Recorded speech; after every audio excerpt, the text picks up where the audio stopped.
Hello friends, अगला lecture number 12। बच्चा, last lecture में मैंने तेरे सामने,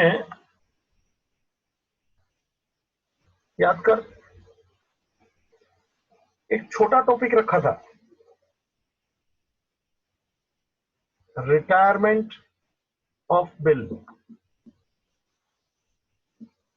रिटायरमेंट यानी सिखाया था ना, bill is honoured before due date under rebate. बच्चा, उसकी एक ही एंट्री थी, इफ यू रिमेंबर। ये मैंने पूरा नक्शा बनाया था, देख तेरे सामने, ओनली वन एंट्री। 1 महीने का अपने को पैसा मिल गया। भाई साहब, तो इसकी एक ही एंट्री है ओनर की, ए में पैसा आया, बी ने पैसा चुकाया, दैट्स इट। ठीक है, मुझे इसी के ऊपर क्वेश्चन सॉल्व करना है, तो जरा एक क्वेश्चन पहले लिख ले, अपन सॉल्व करते हैं, फिर बातें करेंगे। बाबू रेडी? मैं डिक्टेट करता हूं, तैयार हो जा फटफट। चल,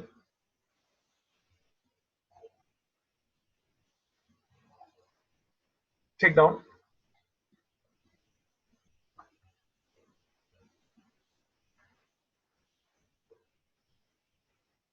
Lakshmi sold goods to Dhanraj.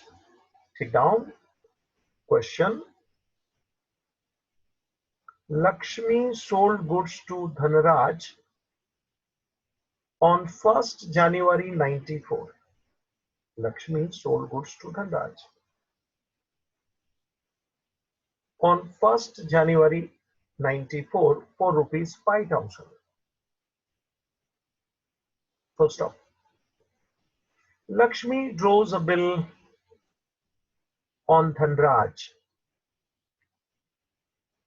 Lakshmi draws bill on Dhanraj on 3rd January 94.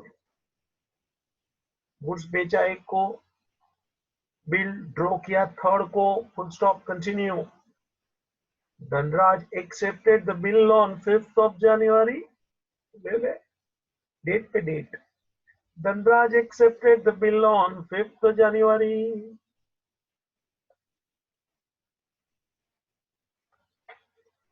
The term of bill is,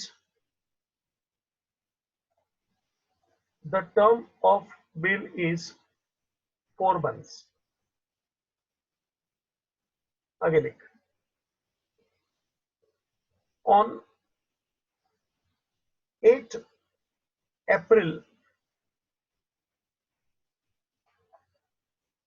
on 8th April, 1 month before the maturity, 1 month before the maturity, Dhanraj retired his acceptance. Dhanraj retired his acceptance. Under rebate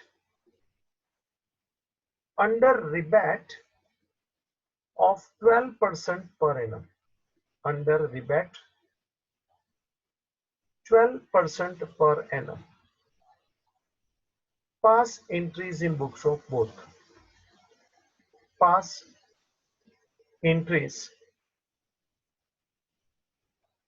in the books of both.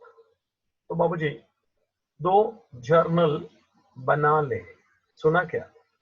2 journal बना ले। चल, 2 journal बना ले, फटाफट line draw कर ले। जरूरत पड़े तो मेरा लेक्चर पॉज करने का, क्योंकि मैंने जर्नल तैयार रखा है। बाबूजी, 2 जर्नल बना ले,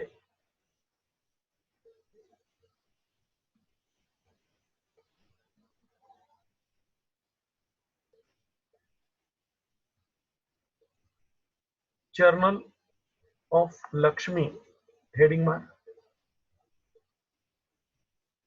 जर्नल ऑफ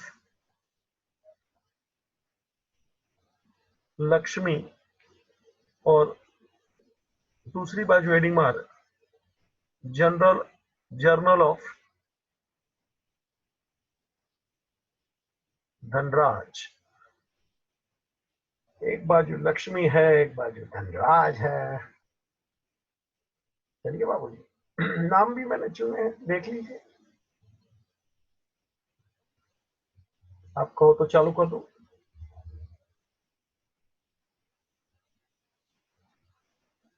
रेडी? नरेशन नहीं देने वाला हूं, घबरा मत।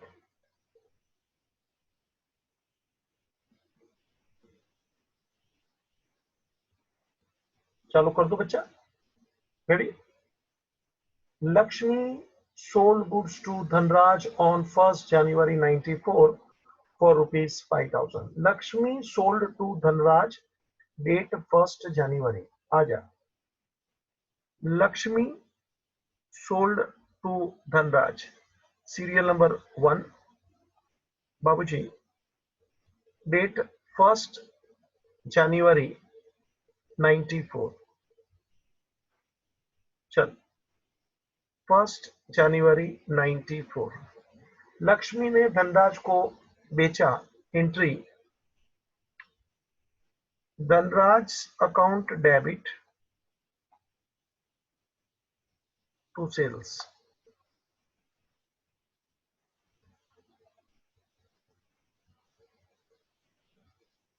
Dhanraj account debit to sales. Narration नहीं देने वाला हूं। धनराज में आजा, सीरियल नंबर 1 ले, वही डेट 1194। आजा भाई। धनराज के लिए परचेस है बच्चा। हाँ, लक्ष्मी ने बेचा, धनराज ने खरीदा। परचेस है बच्चा, एंट्री बोल रहे। परचेसिस अकाउंट डेबिट टू लक्ष्मी ले, परचेसिस टू लक्ष्मी ले, 5,000 ले। नो नरेशन, मजा ले भैया। Purchase to Lakshmi. चल भाई आगे। 5,000। आगे क्या है question? Lakshmi draws bill on Dhanraj on 3rd January. Dhanraj accepted the bill on 5th January. लो भाई, बिल ड्रॉ हुआ है 3 को, धनराज ने एक्सेप्ट किया 5 को। सुना? तो अपने को इसको कुछ नहीं बोले तो मैंने थियरी में सिखाया था, date of bill drawn is 3rd, date of acceptance is 5th। तो बाबूजी जो पीरियड है मैंने यहाँ 4 महीने का लिखा है, वो पीरियड कहां से शुरू करने का बाबूजी? पीरियड 3rd से चालू करने का, के पीरियड 5th से चालू करने का। 4 months। 4 months मैंने जो बोला है वो कहां से? Nothing is given, then you have to consider date of acceptance. याद आया क्या? डेट ऑफ एक्सेप्टेंस से मुझे 4 महीने का पीरियड गिनना है, मतलब 5 से। तो 5 को अपने को ये एंट्री पास करना है, बिल इज एक्सेप्टेड। चल बाबू, एंट्री नंबर 2, 5th January। अपन ने 3 को ड्रॉ किया, धनराज ने 5 को एक्सेप्ट करके दिया, एंट्री ऑन 5th। चल, बिल आया रे, bills receivable account debit to Dhanraj.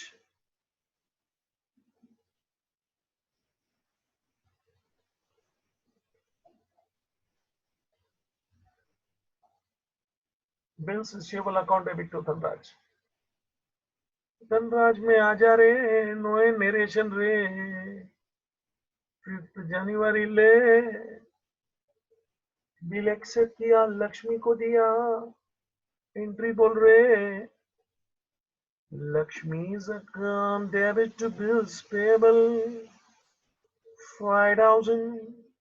No narration, खुशी मना। ले भाई, गुड्स बेचा, बिल आया, कॉमन एंट्री रे, आगे सीखा ना। चलो क्वेश्चन में ध्यान दे। मैंने 4 महीना लिखाया है, मुझे मालूम है क्वेश्चन में 120 दिन था। प्लीज आगे हमने दिन के भी क्वेश्चन देखे हैं और भी देखने वाले हैं, इसलिए मैंने जो लिखा है उसको ध्यान में रख के मेरे से बात कर। Bill was drawn for 4 months, 1 month before the maturity. बाबूजी लिखा है 1 month before the maturity, Dhanraj retired the acceptance under the rebate of 12% per annum. Babuji, 1 month before the maturity. 1 month before. Babuji, bill is honored. Bill is honored. बाबूजी, और उसने rate भी बोला है तेरे को बाबूजी 12%। तो जो अनएक्सपायर्ड पीरियड है उसके ऊपर रिबेट मिलेगा। बाबूजी 4 महीने का बिल था, उसमें से 3 महीना तो खत्म हो गया ना, तो तेरे को 1 month का रिबेट मिलेगा। 1 month बिफोर ऑनर्ड बोला है ना, और रिबेट उसने बोला है एट द रेट ऑफ 12%। तो 1 month 12%, 5,000 पे गिन रहे। ले मैं गिनता हूं तेरे लिए, देख। 1 month 5,000 पे 12% यानी 12/100। 1 month 1/12, 0 कट, 12 कट, कितना आया रिबेट? बोला गिनने कब आया? वो अपना नोट के ऊपर जो मार्जिन का स्पेस होता है ना, उधर भी गिन लेने का, दूसरे पेज पे गिनने का, मगर गिनने का बच्चा, शर्म नहीं करने का। अगला पेज पे जगह हो किधर भी प्रॉपरली, ताकि अपने को जब भी रिवाइज करे तो वापस ये गिनती दिखे। ऐसी जगह पे मत करके दिखे ही नहीं। 50 रुपया रिबेट है, ठीक है। लक्ष्मी ने रिबेट दिया है, लक्ष्मी के लिए लॉस है। Rebate Lakshmi, loss debit. Dhanraj के लिए गेन है, रिबेट क्रेडिट। रिटायरमेंट की एक ही एंट्री है बच्चा, याद आया? थियरी में सिखाया था ना लास्ट लेक्चर में। हाँ, रिटायरमेंट की एक ही एंट्री है, देख सिखाया था तेरे को, 1 एंट्री मिला क्या? Retirement 1 entry. चल भाई आजा। लक्ष्मी में बाबूजी डेट तेरे को दिया है क्वेश्चन में, it is retirement date is given to you on 8th of April। तो एंट्री पास कर, entry number 3, 8th of April। बाबूजी रिटायरमेंट की एंट्री ले ले। लक्ष्मी में पैसा आएगा रे। कुछ बोले क्या, रोकड़ा दिया कि चेक दिया, ऐसा कुछ? बाबू मैं भी देख रहा हूँ, शांति से तू भी देख। 1 month maturity, Dhanraj retired the acceptance under the rebate। कुछ बोला नहीं है रोकड़ा है कि चेक है, कुछ नहीं बोला। अरे मैं चेक किया, तू भी करने का ऐसा, हाँ घबराने का शर्माने का नहीं, देखना कंपलसरी है। चल भाई, तो क्या, तो पैसा ले ले। कैश और बैंक अकाउंट डेबिट, रिबेट और discount account debit, to bills receivable. बाबूजी 5,000 का बिल था बच्चा, 5,000 का बिल था। वो डिस्काउंट कितना था रे? 25 रुपया। रोकड़ा कितना रे? 4,950। नो नरेशन बच्चा, 4,950। ठीक है, इधर आ बाबूजी, धनराज में आ जा। सीरियल नंबर 3 बच्चा, डेट सेम 8 अप्रैल 94 रिटायरमेंट यानी ऑनर्ड, एक ही एंट्री बच्चा, बिल ले ले, पैसा दे दे, bills payable account debit 5000, to cashier bank 4950, to rebate और डिस्काउंट बाबूजी 50,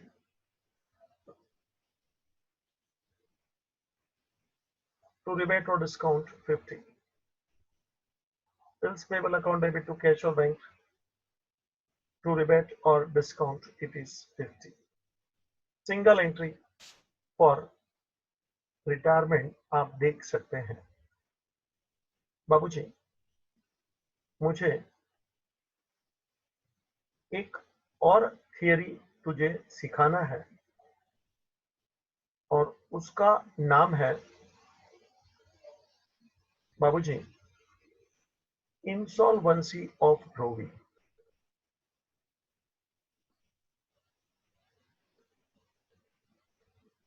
ले भाई, लास्ट लेक्चर में मैंने रिटायरमेंट सिखाया था थियरी में, उसके अगले वाले में रिन्यूअल सिखाया था। रिन्यूअल में 4 एंट्री, याद आया? रिटायरमेंट में सिर्फ 1 एंट्री। और अभी मैं तेरे सामने एक और थियरी चालू कर रहा हूं, इंसॉल्वेंसी ऑफ ब्रोवी। ब्रोवी इंसॉल्वेंट हो गया, इंसॉल्वेंट यानी बैंकरप्ट। बाबूजी दिवाला निकालना है बोलता है ना, मिस्टर बी इंसॉल्वेंट हो गया बच्चा, जिससे मुझे पैसा लेना था और वो आदमी इंसॉल्वेंट हो गया, दिवाला निकाला। बाबूजी when the liability of person greater than his assets the person is called bankrupt यानी इंसॉल्वेंट। सुना? Liabilities greater than assets. जरा देख रहे, लायबिलिटी बहुत ज्यादा है, उसने अपना सब एसेट बेच डाला, फिर भी लायबिलिटी पे नहीं कर सकता है, बाबूजी वो इंसॉल्वेंट। तो अपने टॉपिक में ब्रोवी इंसॉल्वेंट है बच्चा, ब्रोवी इंसॉल्वेंट है। बाबूजी वही अपना स्टोरी ले रहे, ए और बी ले रहे, 10,000 का बिल था रे, ए के लिए बिल्स रिसीवेबल, बी के लिए बिल्स पेएबल बच्चा, 3 मंथ्स का बिल ले रहे।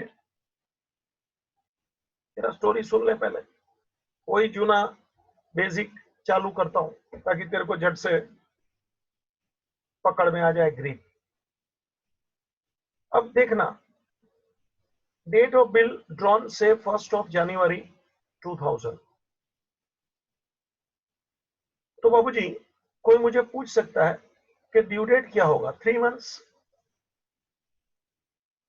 ड्यू डेट, जनवरी से 3 महीना लेना है, मतलब फरवरी, मार्च, अप्रैल, यानी इसका ड्यू डेट आएगा 4 April 2000। That is the legal due date, that is the legal due date. बराबर है ना? 4 अप्रैल। अब मेरी कहानी देख तू, एक के पास बिल है, बिल रिसीवेबल है, 10,000 का बिल है, 3 महीना। अब स्टोरी देख बाबूजी, 3 महीना तो 4 अप्रैल को समाप्त होता है। बाबूजी इन बिटवीन ही मान लो 15 मार्च को खबर आई कि मिस्टर बी इंसॉल्वेंट हो गया।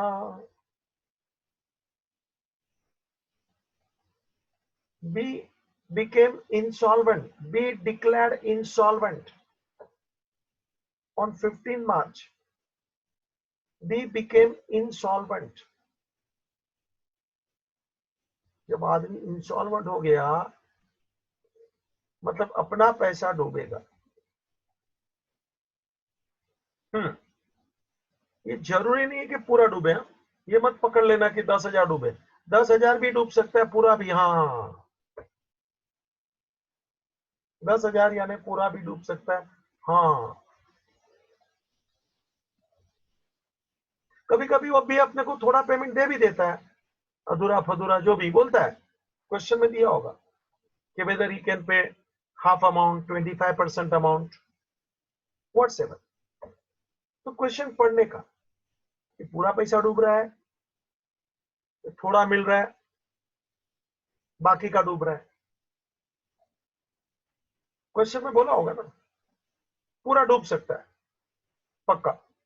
मतलब बी, जो पैसा नहीं दे रहा है बी, उसके लिए तो बचा फायदा ही है ना।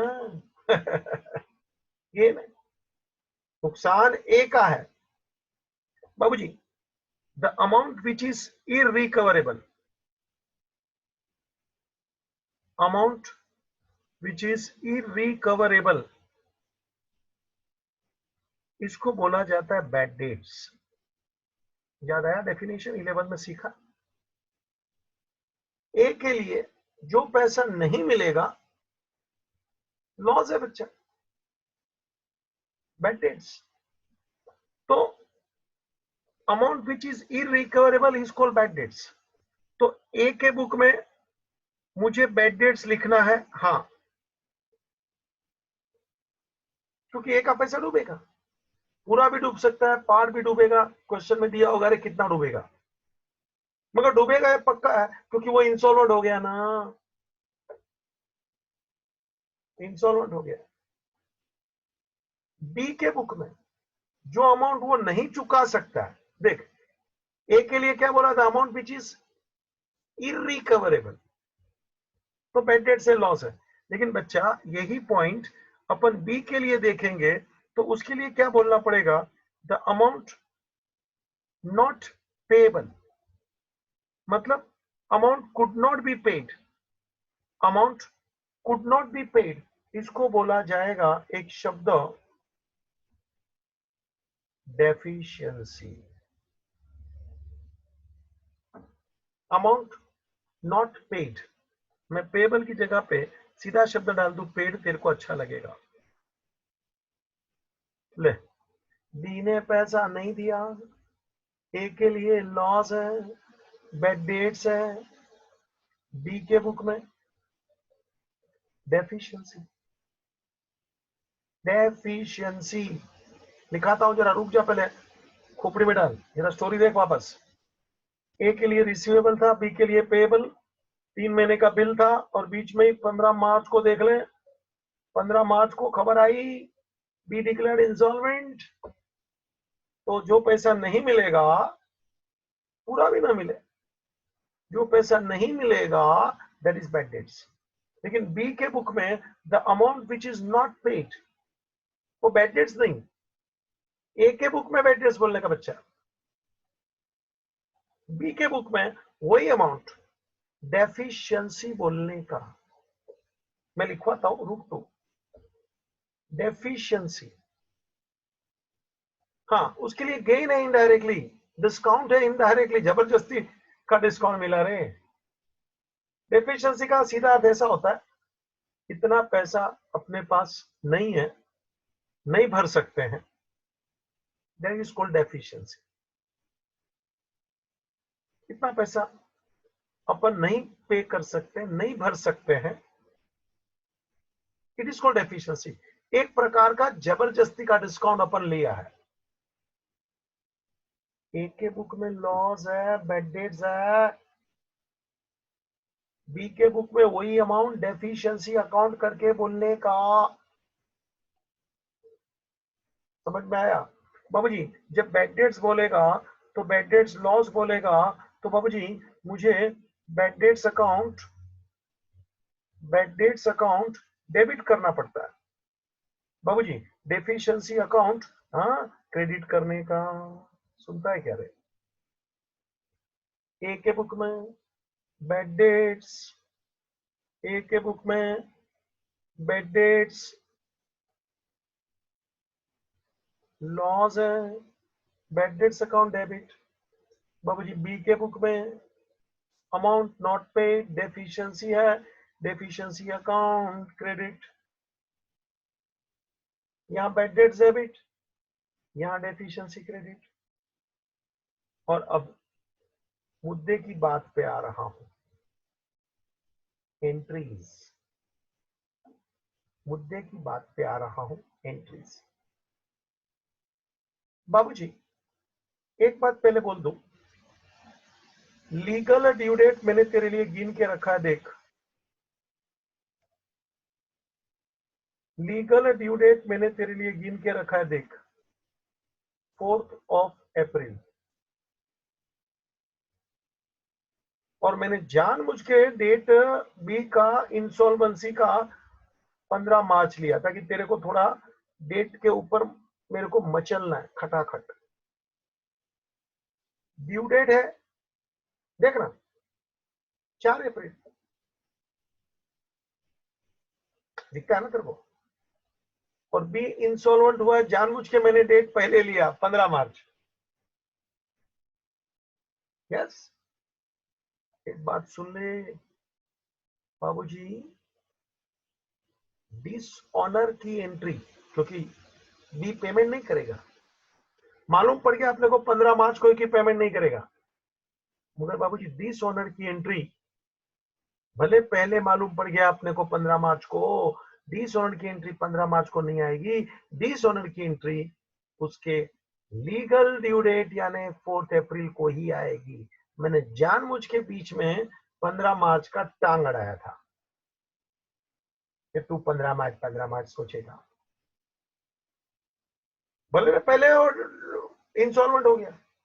अपने को तो डिसऑनर की एंट्री लीगल ड्यू डेट को ही पास करना पड़ता है, याद रखना ये बात। जानबूझ के खेल खेला तेरे लिए। लाल लाल देख, 4 अप्रैल 15 मार्च। इन शॉर्ट, इंसॉल्वेंसी में बिल डिसऑनर होगा, सीधी बात है, तो वापस डिसऑनर की घंटी बजेगी। जंबो एंट्री देता हूं, रुकना। तो चलिए मैं एंट्री का खेल चालू करता हूं बाबूजी। इंसॉल्वेंसी एंट्री का खेल चालू करता हूं, तो जरा इतना चित्र बना ले। हेडिंग मार insolvency of Dhubri, upon entry साथ में पास करेंगे। लिख ले जरा एंट्री, बाद में, पहले ये बोर्ड पे है, लिख ले। इंसॉल्वेंसी ऑफ ध्रुवी, इंसॉल्वेंसी यानी बैंकरप्ट, मीनिंग लिखना तो लिख। मीनिंग, इंसॉल्वेंट किसको बोलते हैं? when when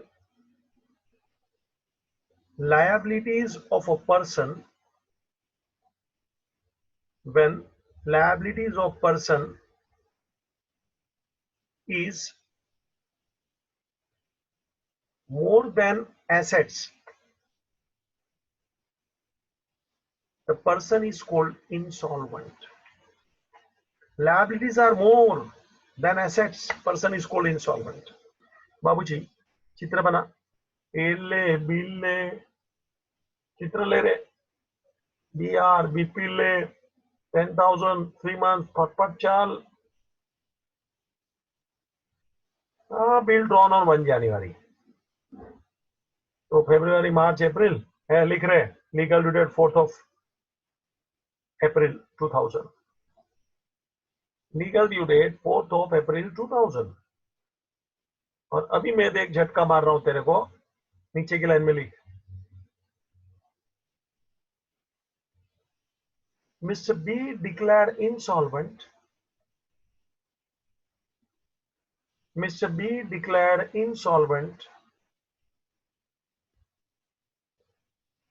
on 15th March. Mr. B declared insolvent on 15th March. ठीक है, कितना पैसा देगा उसकी बात अपन बाद में करते हैं, हो सकता है पूरा ही नहीं दे दे, हो सकता है ना। आगे लिख, the amount which is irrecover, the amount which is irrecoverable, irrecoverable एक ही बात है, the amount which is irrecoverable is called bad debts, is called bad debts। लिखते जा थोड़ा थोड़ा। For A it is a loss, bad debts, for A it is a loss, therefore in A's book, therefore लिखना, in A's book bad debts account is to be debited, in A's book bad debts account is to be debited। Paragraph करके एक line छोड़ के लिख, in books of B, B में क्या लिखने का, लिखना, in books of B the amount which is not paid, the amount which is not paid is called deficiency, is called deficiency, full stop। in books of B deficiency account is to be credited, सुना, in books of B deficiency account is to be credited।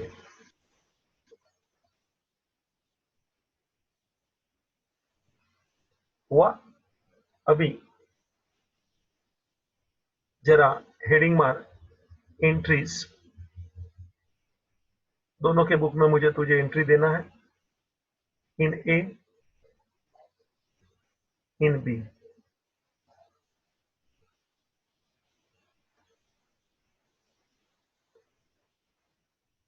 In A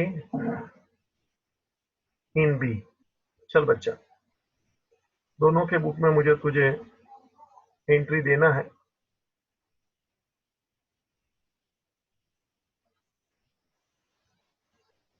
in A in B.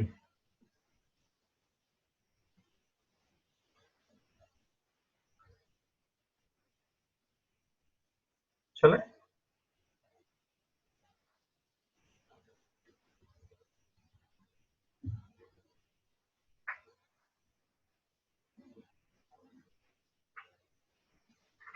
चल भाई,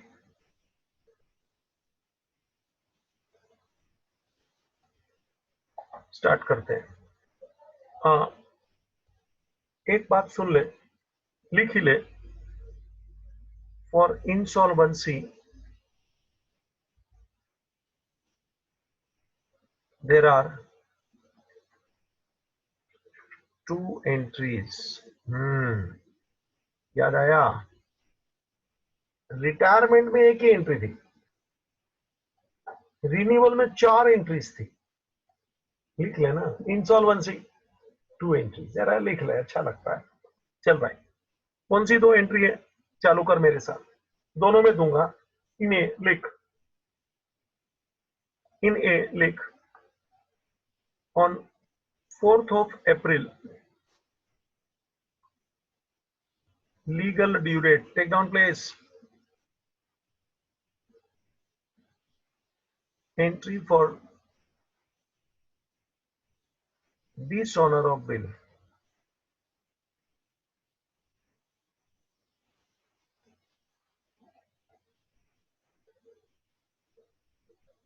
लो भाई, entry for dishonour of bill. अब dishonour की तो तुझे मालूम है, जंबो एंट्री, हाँ वही मालूम है ना, फिर भी मैं लिखवा देता हूं, लिख ले, in a entry B's account debit, P become debtor, to B R to cash, अगर जो बिल रिटेन है टू बैंक अगर जो बाबूजी डिस्काउंटेड है, टू मिस्टर सी अगर जो बच्चा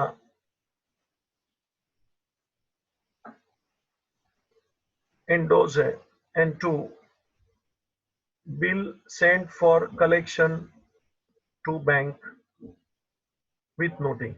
बच्चा जरा देख ले, मैंने 4 कलर में लिखा है, ये 1, ये 2, ये 3 और विथ नोटिंग है ये 4।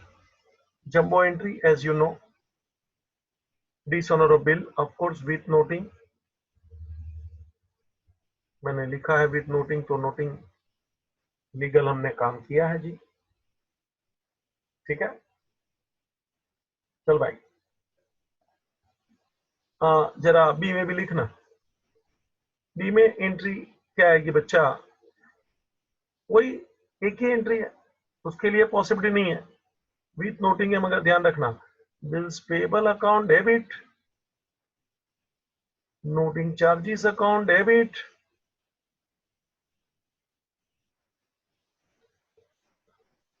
Bills payable account debit, noting charges account debit to Mr. A, Mr. A becomes creditor.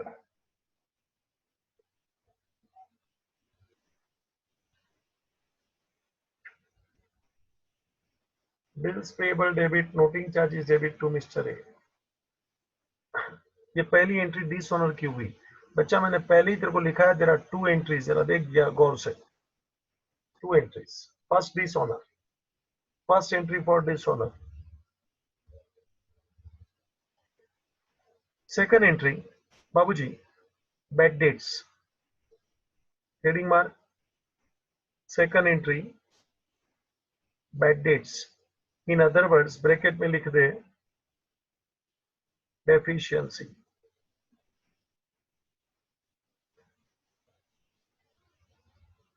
पैसा नहीं मिले वो बैड डेट्स है। एक है बुक में, चालू करता हूं, देख तो, कैश और बैंक अकाउंट डेबिट, खास सुन ले, इफ एनी, होवे तो क्वेश्चन में बोला होगा कि अपने को थोड़ा थोड़ा पैसा मिला, नहीं है तो ये कैश और बैंक डेबिट नहीं आएगा, इसलिए लिखा इफ एनी। कैश और बैंक अकाउंट डेबिट मतलब पैसा आ रहा है तो तू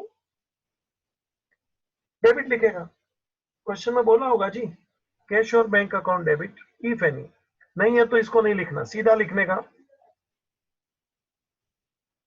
बैड डेट्स अकाउंट डेबिट, सीधा लिखने का bad debts account debit, cash और bank debit, bad debts debit to mister B's account, ले लो, कैश और bank debit, bad debts debit to mister B,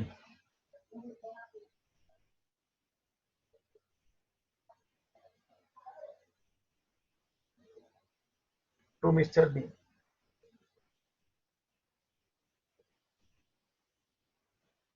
बाबूजी देख लो, मान लो पैसा नहीं मिला है तो एंट्री क्या आएगी, एक भी पैसा नहीं मिला तो एंट्री क्या आएगी, बैड डेट्स टू बी।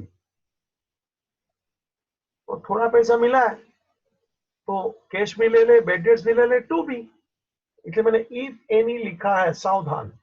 और हाँ, ये एक बात और स्पष्ट कर दूं, ये एंट्री मैंने 4 अप्रैल को मारा था, लीगल ड्यू डेट को मारा था, जरा देख तो, और ये एंट्री पैसा बैड डेट्स का जो भी उसका डेट बोलेगा कि ये तारीख को पैसा मिला, मान लो पैसा मिला है सपोज 15 जून को, तो बाबू जी 15 जून को एंट्री आएगी, क्वेश्चन में बोला होगा तू घबरा मत कि कब पैसा मिल रहा है, हो सकता है लीगल ड्यू डेट को ही पैसा मिले, मगर वो 15 मार्च तो नहीं है, सवाल ही नहीं है, तो जानबूझ के मैंने बीच में टांग अड़ाया बोला ना, इंस्टॉलमेंट पहले हो गया, वो भले पहले हो गया, ड्यू डेट की एंट्री तो लीगल ड्यू डेट को ही आएगा, और पैसा आया तो उस दिन को आएगा, वरना सेम डेट को भी हो सकता है 4 अप्रैल को। मगर कैश और बैंक याद रखना, डेबिट तभी करना अगर जो बोला है क्वेश्चन में तो, वरना नहीं।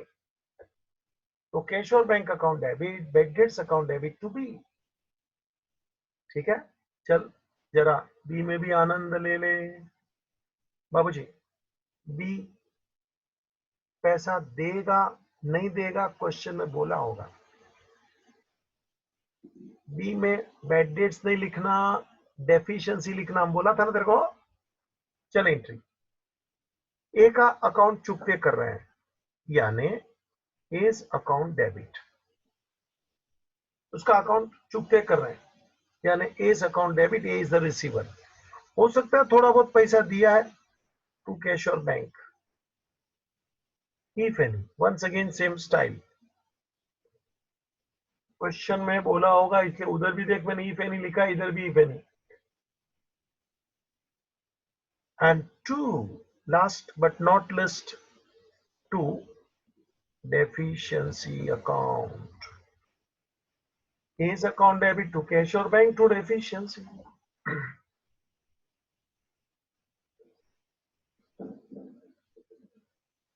is account debit to cash or bank to deficiency. बाबूजी तो सिर्फ 2 एंट्री है, इंसॉल्वेंसी है। First entry dishonoured, second entry bad dates. ये 2 एंट्री आपको याद रखना है। ये टॉपिक का नाम है इंसॉल्वेंसी। मैं एक बात तेरे को थोड़ा बोल देता हूं बाबूजी, रिन्यूअल में 4 एंट्री, ठीक है, रिन्यूअल में 4 एंट्री, ठीक है। रिटायरमेंट में सिर्फ 1 एंट्री बचा। और आज सिखाया अभी इंसॉल्वेंसी, उसमें 2 एंट्रीज। जरा लिख लीजिए, गड़बड़ नहीं होगा। Renewal 4 entries, retirement 1 entry, insolvency में 2 एंट्री होता है। इज इट क्लियर बाबूजी? गलती मत करना। और हाँ, मैंने आज ये वापस तेरे हाथ में जंबो एंट्री दे दिया क्योंकि डिसऑनर तो अपने को हर क्वेश्चन में धीरे धीरे तेरे को देखने मिलेगा। तो मैंने विथ नोटिंग आज ये एंट्री तेरे सामने रख दिया डिसऑनर का।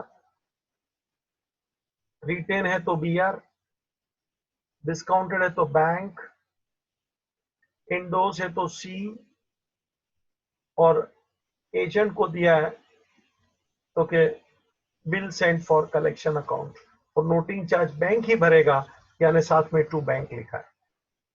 तो ये था डिसऑनर का एंट्री। और हाँ, सेकंड एंट्री अपन ने देखा बैड डेट्स वाला, उसमें भी मैंने लिखा है कैश है तो आएगा, नहीं तो नहीं। तो बाबूजी यहां मैं ये लेक्चर पूरा कर रहा हूं। थियरी मोर और लेस ओवर। मुझे तुझे बिल्स ऑफ एक्सचेंज का प्रोफोर्मा भी सिखाना है। और हाँ, इस इंसॉल्वेंसी का पहले क्वेश्चन भी लूंगा और फिर बिल्स ऑफ एक्सचेंज का तुझे प्रोफोर्मा भी आगे थोड़ा सिखाना है as a part of theory. बाकी मोर और लेस यहाँ अपना थियरी के जो मुद्दे हैं वो यहाँ पूरे हुए। Ending the lecture. Thank you.